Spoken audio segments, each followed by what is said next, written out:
we need is a proper fuel tank. Second thing you need is a fuel hose that is not too short, not too long.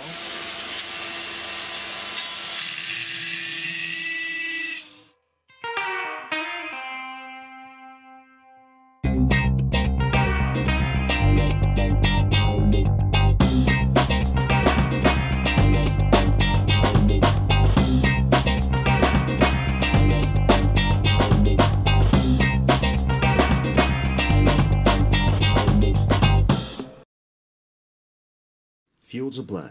1, 2, 3 things you need to do. Nothing else more. So the first thing we need is a proper fuel tank. That's the Zip version 2. It's awesome. It delivers 25% more fuel than all the others. Sadly, currently Zip can't deliver it due to quality problems. But I'm sure I will figure something out. Putting it over the fuel tap. There we go. You hold the fuel tap from the other side with one hand, that it doesn't move, and then you just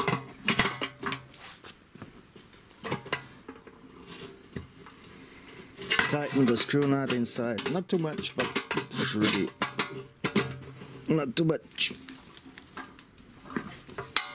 Control on the other side if it's still straight. It is.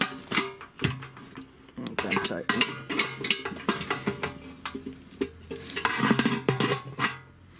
Regarding fuel supply, it's also very important that you regularly check the tank ventilation.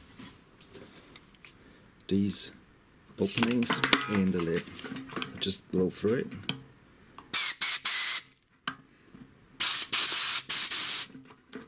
And you can also take something thin to make sure that they're open and not blocked.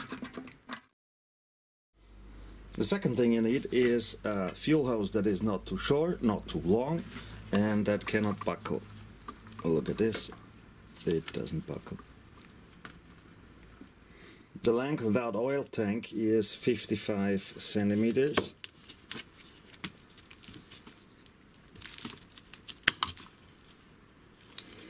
If you have an oil tank, and if you still use the oil pump, at 10 centimeters, it's 65 then, because the hose has to go under the oil tank, so this needs 10 centimeters longer. Also exchange the original wire clip with the proper hose clamp to ensure that the hose definitely does not come off.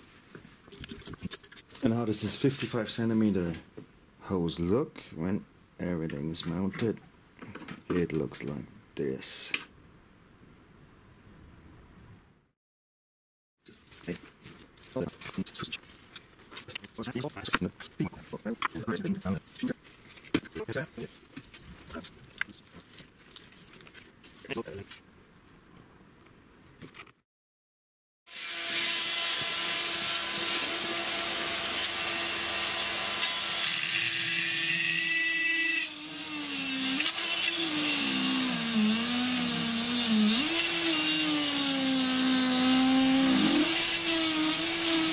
That was it.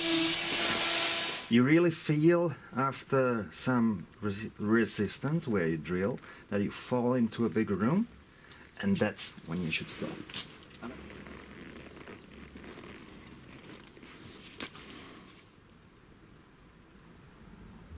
How is carburetor cleaning done? Ultrasonic cleaner? Yes. Possible. Not really needed. The most important thing is to use compressed air. Blow all the channels. Not only blow the channels, block the other end, because there are often more openings.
ein Biest!